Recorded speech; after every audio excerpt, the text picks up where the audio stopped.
Hello, hello. Welcome back to the Lorethrough recap. Today's episode 102, and we will be starting off our lore adventure with Kenneth Haight. Kenneth Haight is a nobleman, and he claims to be next in line as the rightful ruler of Limgrave. He resided in a fort known as Fort Haight, and is known for his considerable generosity, at least by his own account. Godric the Grafted assumed control of Limgrave following the Shattering, and at some point sent a knight commander to seize Fort Haight. Driven out of his home, Kenneth began searching for adventurers who might help him restore control of his fort. When he stumbled upon us, and despite some reticence in accepting our help, he bid us retake his fort in exchange for a handsome reward, while also sharing with us his exceedingly low opinion of Godric. Upon our success, the joyous Kenneth Haight grants us a reward and thanks us profusely. In addition, he offers us the opportunity to be knighted and to enter into his service. He tells us to meet him at his fort where the ceremony shall be held. However, upon seeing the sorry state of the fort, Kenneth becomes maudlin. Believing that Limgrave cannot remain without a proper ruler, he dedicates himself to finding a true and stalwart lord of the proper lineage as soon as possible. He apologizes to us, telling us how he lacks the authority to lift us to knighthood. And that's where we stand with Kenneth Haight presently. Saint Trina. Saint Trina is a mysterious individual who is associated with substances and weapons that induce sleep. Saint Trina is described as a young individual of ambiguous gender, appearing as either a young girl or boy who is said to have disappeared. Trina has a following of priests that are stated to use sleep-inducing arrows for ritual purposes. Trina's lilies are seen as a symbol of faith in the saint. Fervor, the writer of the Fervor's cookbook, is said to have searched for Saint Trina in his dreams, and his cookbooks teach crafting recipes for both sleep status items as well as the bewitching branch. Several forms of cut content for Trina exist revolving around the removed dream brew mechanic and the collection of slumber fog with a tool referred to as St. Trina's crystal ball. In one version, Trina was referred to as Saint Trina of the Cradle Song and provided succor to frenzied merchants by singing a lullaby. In another version, Trina was explicitly said to be Mikola, as if it was some sort of alter ego. The area in Altus Plateau where the Amber Starlight Shard is found is internally referred to as Saint Trina's Hideaway. Blythe the Half-Wolf. Blythe was created by Ronnie's own two fingers as a vassal to the Lunar Princess, and would be incapable of treachery towards her, as she is one of the three Empyrean candidates chosen by the Greater Will, along with Mikola and Melania, to eventually replace their mother, Queen Marika the Eternal, as the god of the New Age. However, the Two Fingers also created a failsafe within Blythe that was unknown to him, that if Ronnie should deny the destiny set out for her by the Greater Will and rebel against it, the loyal shadow would slowly descend into madness, which would inevitably pose a threat to Ronnie herself. Blythe was an interesting fellow. We first meet him after hearing his howling in the Mistwood, where he needs our help to find and track down a bloodhound knight by the name of Darawil. Darawil is seen by a trader by Blythe, and we easily dispatch him. Blythe helps us, gives us a somber stone, and instructs us to meet his friend E.G., a blacksmith, who might be able to hook us up, so to speak.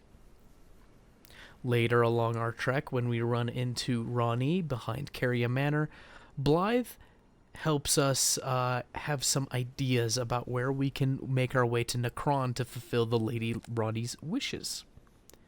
We squeeze Saluvis and sell him for information, and Blythe joins us at the Radon Festival, where we fight tooth and fang, and this pleases Blythe greatly. He is considerably warm to us when we get there if we have met him before in the past. Blythe, unfortunately, does not join us on our trek down to Necron, where we eventually get the Finger Slayer blade. Instead, he is interned in an Everjail, in fact, the same Everjail where Darrowil was locked up in, and Blythe was locked in this Everjail by none other than Iji. Feeling for the sad half-wolf, we free him from the Everjail, and it seems to Iji that he has made a grave miscalculation when it came to imprisoning Blythe.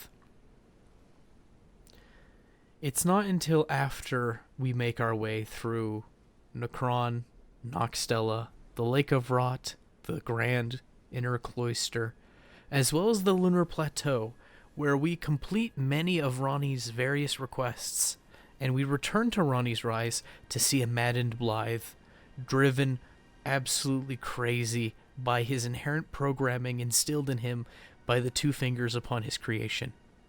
We unfortunately have to put Blythe down, and we feel a great sense of remorse for somebody who is loyal and friendly and wanting to do his best. It's good to know that he had a good childhood with Lady Ronnie, that they were beloved siblings of one another, half-siblings, and that he likely lived a full and fulfilled life.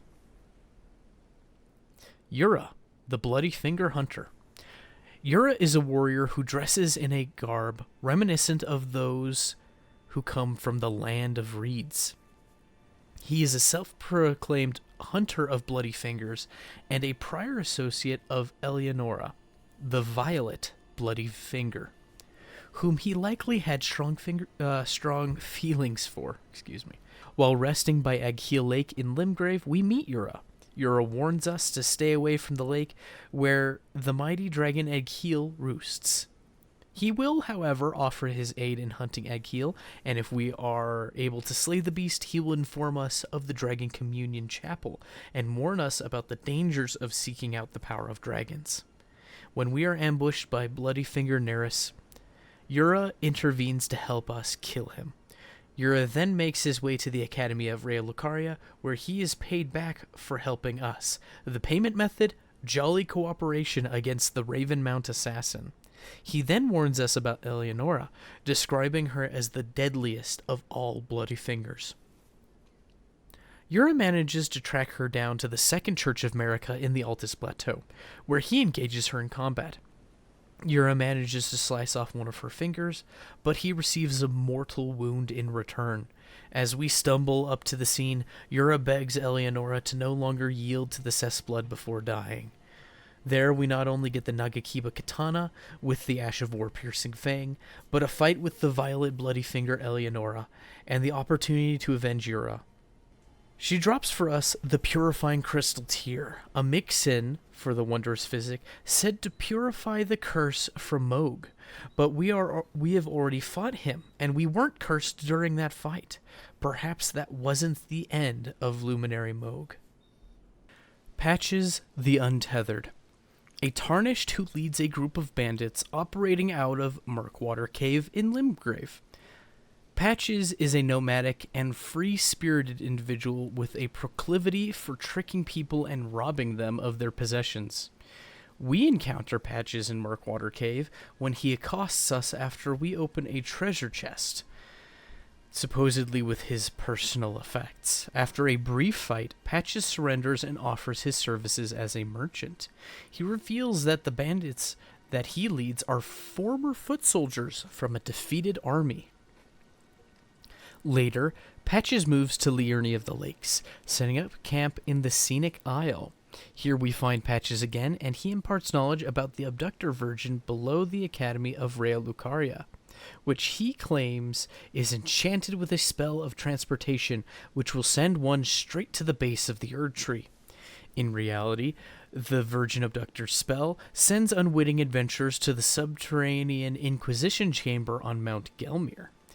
Patches also informs us about Raya, advising us to assist her. Clearly, Patches' motives are incomprehensible. Patches later travels to Mount Gelmir, where he kicked us off a cliff into a ravine and warned us to steer clear of the Volcano Manor. In spite of these warnings, we find Patches in the manor where he reveals himself to be a member of the recusants who served Tanith, Volcano Manor proprietress. Looking to pull one more over on us, Patches tasks us with hunting down the Great Horned Tragoth, one of Volcano Manor's many targets. While this was a task meant for him, he believes us gullible enough to do it for him on his behalf. After doing so, we pester Patches until he gives us the Magma Whip candlestick, which was the bounty's reward. Roderica, a tarnished noblewoman who, despite having never seen the guidance of grace, traveled to the lands between along with her companions. After arriving, those companions fell victim to Godric, becoming subject for his grafting. Roderica alone survived, taking refuge in Stormhill Shack. It is there that we meet her. She meekly requests that we bring a message to her grafted companions, whom she refers to as chrysalids, assuring them that she loves them and will join them soon. Knowing what little we do about the horror and depravity of grafting, it seems Roderica's worldview is a little disturbed. What would cause this warping of perceived acceptable behavior is sadly the realm of pure speculation. In an adjoining room, in the large hall containing a grafted scion in Stormvale Castle, we can pick up the chrysalids' memento, and we do so, bringing this back to Roderica in Stormhill Shack, and it warms her heart, and she gives us a golden seed as a reward. Roderica then heads to the Round Table Hold. Here she becomes acquainted with the smithing master Hewig, who takes notice of her gift for spirit tuning and is reminded of a spirit tuner he knew long ago. A spirit tuner whose eyes were of the same hue as Roderica's. Reluctantly, Hewig agrees to teach Roderica everything he knows about spirit tuning. Roderica remains at the Round Table Hold, where she hones her newfound talent and eventually becomes a fully fledged spirit tuner. Her ability to sense spirits allows her to notice the Dung Eater's presence, which she warns us about. She was adamant that we are to be careful around the Dung Eater, which proves mildly prophetic given what he does to our good friend Blackguard Big Bogart. The Crucible Knights. Knights who served Godfrey, the first Elden Lord. They were led by Crucible Knight Ordovus and Crucible Knight Siluria, two knights honored as the foremost among the Crucible Knight Order. Their armor holds the power of the Crucible of Life. In time, their strength, even their appearance, was seen as chaotic and deserving of scorn.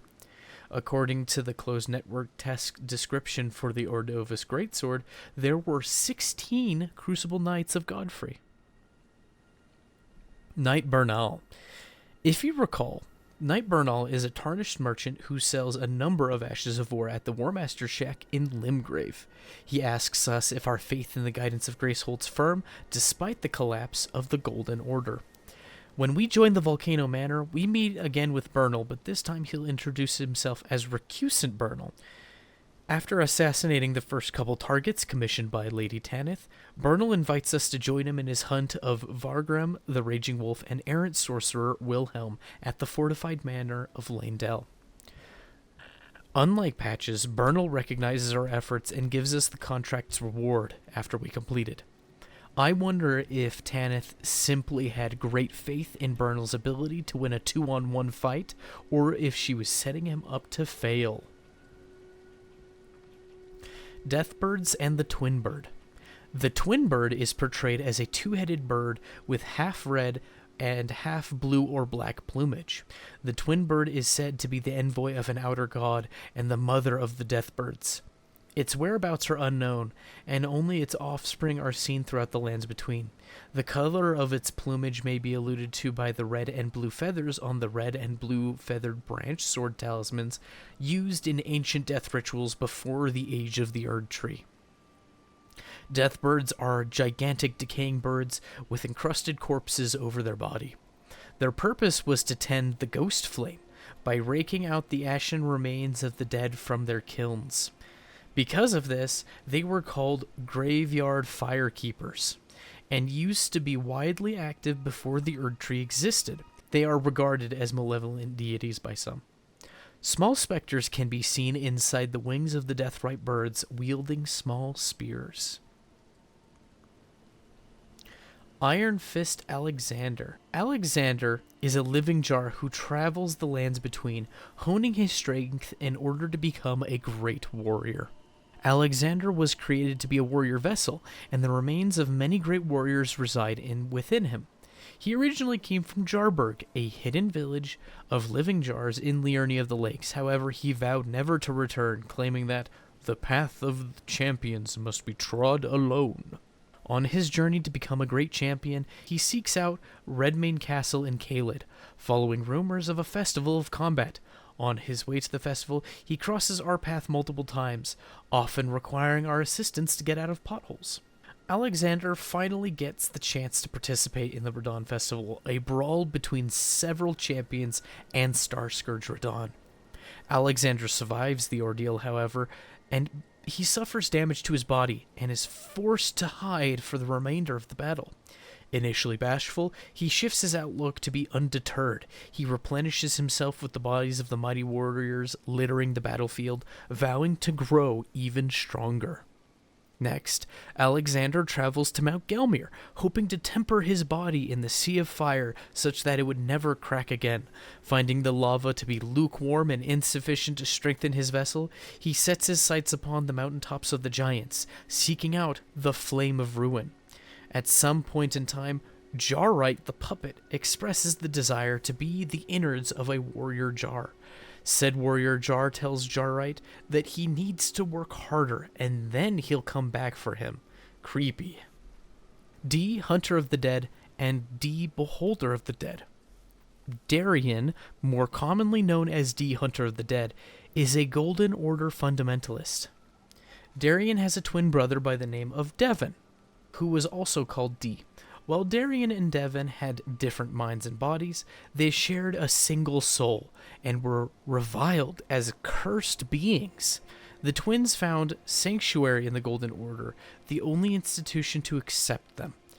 Darian befriended the Spellblade Rogier, with whom he shared an interest in those who live in death. The two friends eventually parted ways, each coming to their own conclusion about the undead. Darian hunted those who live in death, seeking to stamp out defilement and preserve the perfection of the Golden Order.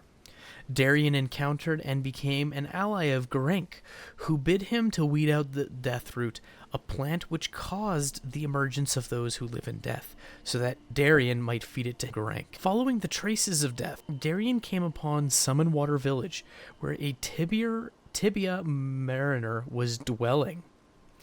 It is here, in the outskirts of the village, that we encounter a Darian for the first time.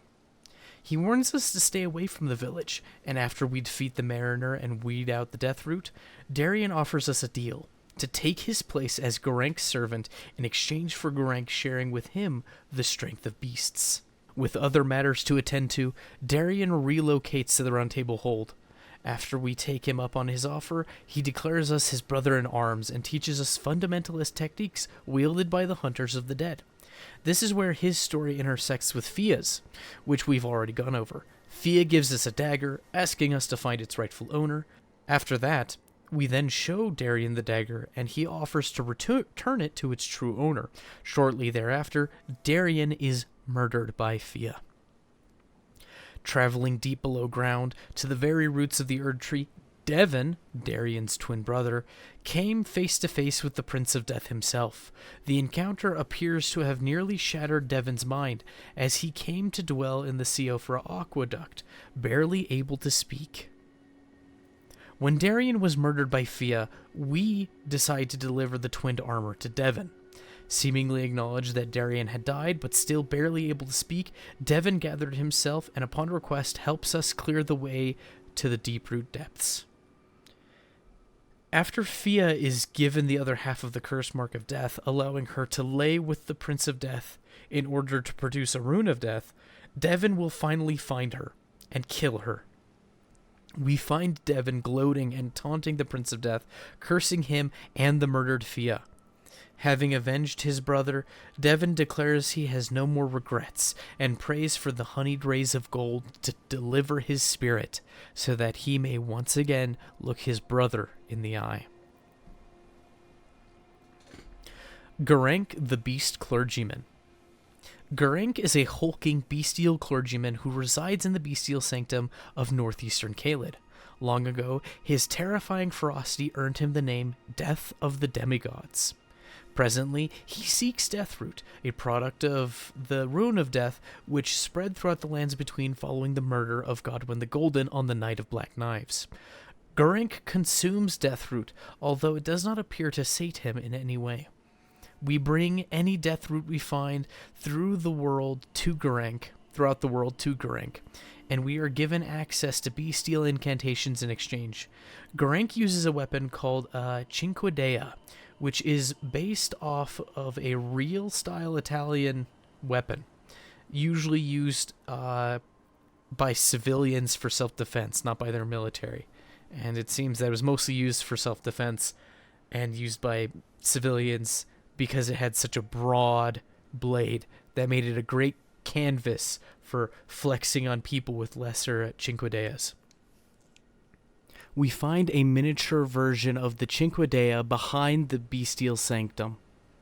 There is some link between Geraint and Malekith, even if only because there is a Black Blade kindred gargoyle outside the sanctum and vulgar militiamen, which both use the red flame associated with the Rune of Death. Irina the Blind and Edgar the Castellan. Irina is the daughter of Edgar, the Castellan of Castle Morn. Her eyesight has been weak since birth, and she wears a blindfold around her eyes. Irina lived in Castle Morn with her father until the misbegotten servants rebelled and overran the castle. Edgar secreted Irina out of the castle, however, but the misbegotten pursued her and killed her companions. We find Irina at the Bridge of Sacrifice on the Weeping Peninsula. She petitions us to rescue her father from Castle Morn and hands us a letter to deliver to him. Naturally, we travel to Castle Morn and pass the letter on to Edgar. Once the misbegotten have been defeated, Edgar leaves the castle to reunite with his daughter, vowing to devote his remaining days to her. However, by the time he reaches her location, Irina has already died. Edgar swears vengeance on those responsible for her death, setting him on a path that will eventually lead to his own corruption by the Flame of Frenzy. Like a rabid dog, we are then forced to put poor Edgar down. Lutel the Headless. Lutel sacrificed her life so that in death she could continue to protect a soulless demigod until their revival, earning her the hero's honor of Erdtree burial. But I wonder, what purpose did that serve, having no head? Brother Corrin. Brother Corrin is a cleric of the Golden Order we find in the Round Table Hold. He graciously teaches the incantations of the Two Fingers to any tarnished of the Round Table, hoping that one of them might one day claim the title of Elden Lord, so that Corrin might counsel them. He's casting a wide net to make sure he comes out on top. Corrin will even teach us heretical incantations from outside the line of the Erdtree, but with reluctance. After we open the way to the Altus Plateau, Brother Corrin announces that he is departing the Round Table to search for the legendary Gold Mask, an eminent scholar of the Golden Order. While searching for Gold Mask, Corrin continues his own investigations into the nature of the Golden Order, and while he makes some advancements, he also becomes aware of how little he truly knows. Thanks to a helpful tip from us, Corrin is united with Gold Mask. Brother Corrin takes it upon himself to become Gold Mask's disciple and to chronicle his wisdom, deciphering the meaning behind every minute movement made by the mute Gold Mask. The process goes well until Gold Mask's movements suddenly cease, and he is confounded by the nature of Radagon. We solve this riddle, however, revealing to Gold Mask that Radagon and Queen Marika the Eternal are in fact one and the same, allowing Brother Corrin to continue his work. Dialos Hoslo, Lanya, and Juno Hoslo. Diallos Hoslow is a scion of House Hoslow and the younger brother of Juno Hoslow. Unfortunately, Diallos puts forth a courageous front when he is actually riddled with cowardice. Diallo seems to admire his brother, who appears to be a mighty warrior who lives up to the bloody legacy of House Hoslow. Diallos had a servant by the name of Lanya, and the two were companions since childhood. At some point, the two set out on a journey in the lands between, but Diallos lost track of the fickle Lanya, and the two became separated. He made his way to the Round Table Hold, where he implored the Hold's visitor, us, to keep an eye out for Lanya. Diallos eventually managed to track Lanya down to Liurny of the Lakes, where he found her dead. He deducted that the recusants of the Volcano Manor were behind her death, and swore vengeance upon them. He tracked them down to their hideout on Mount Gelmir, but when the proprietor of the manor, Lady Tanith, offered him a place among them, she flattered him by telling him he had the stuff of champions. Diallos abandoned his vengeance and decided to join the manor as a recusant. Diallos pursued the path of a recusant, dirtying his hands time and again, but soon came to realize his folly. Having achieved nothing, he declared himself a complete fool, just as his brother had said, for abandoning the path of revenge and sullying the name of his house. Diallos left the Volcano Manor and traveled to Jarburg, a settlement for living jars. Diallos became Jarburg's new potentate and devoted himself to caring for the jars. Diallos is at peace with his new calling, feeling for the first time in his life that he was on the straight and narrow. Ensha of the Royal Remains. I'm convinced that Ensha is nothing more than a puppet. He invades us at the behest of Gideon after obtaining half of the Haligtree secret medallion, and he never says a word.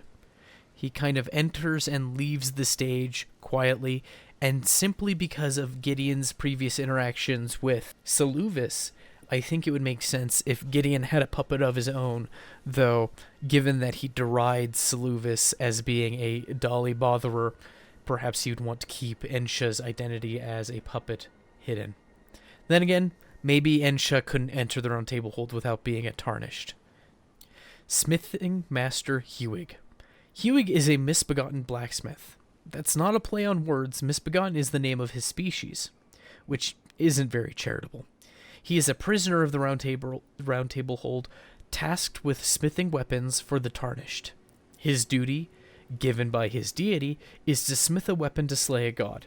In the past, Hewig was indebted to a spirit tuner, and when he meets Roderica, he recognizes that her eyes share the same hue as those of his old acquaintance. Although reluctant at first, Hewig agrees to take Roderica under his wing at our insistence. Sorcerer Rogier. Sorcerer Rogier we first encounter as a optional summon on the way to Margit the Fell Omen. He is later found within Stormvale Church during one of his searches for knowledge. He is a friendly fellow who offers to teach us his magical combat arts. He also warns us about Godric's tarnished hunters. While in Stormvale, Rogier encountered a malformed corpse in the lower reaches of the castle, and he becomes infected with Deathroot. We find him again in the Round Table Hold, where he imparts his knowledge of the Knight of Black Knives and those who live in death, as well as revealing his former association with Dee, Hunter of the Dead. While in the Round Table Hold, he becomes acquainted with Fia, the deathbed companion, with whom he discusses the Knight of Black Knives and the Black Knife Prince left by the assassins. Rogier receives a Black Knife print because of our efforts, and he discovers in it that the one who enchanted the weapons of the Black Knife assassins was none other than Ronnie the Witch. He suggests that we should find Ronnie and enter her service in order to learn more. However, shortly after this, he succumbs to the Deathroot infecting his body and falls into a deep slumber. Fia later summons Rogier as a specter, as one of her champions at the Prince of Death's throne in the Deeproot depths. Gatekeeper Gustok. Gatekeeper Gostok is a servant working in Sorvale Castle. Gostok detests his master, Godric the Grafted, who always looks down on him and mistreats him. Gostok prowls the castle, looting from the corpses of any tarnished who die in their hunt for Godric. When we encounter Gostok, he offers to signal the gates to open for us, but he also suggests a hidden path around the outer wall of the castle which will allow us to get in undetected. However, Gostok secretly planned for us to die so that he could loot our corpse. He stalks us throughout the castle, stealing what runes we may leave behind any time we die. He also locks us in a storeroom with a banished knight, seemingly intending for us to perish. After we slay Godric, Gostok is found stomping on the head of Godric's corpse, cursing him for the abuse leveled at him. Alright, that should be it for today, episode 102. Thank you for joining me for this lore through. It's been a good run so far, and I hope we can finish this off next time. Maybe we'll go a little long, maybe we'll have a fifth part, I don't know. But thank you for joining me. Tune in next time for episode 103. Thank you, and goodbye.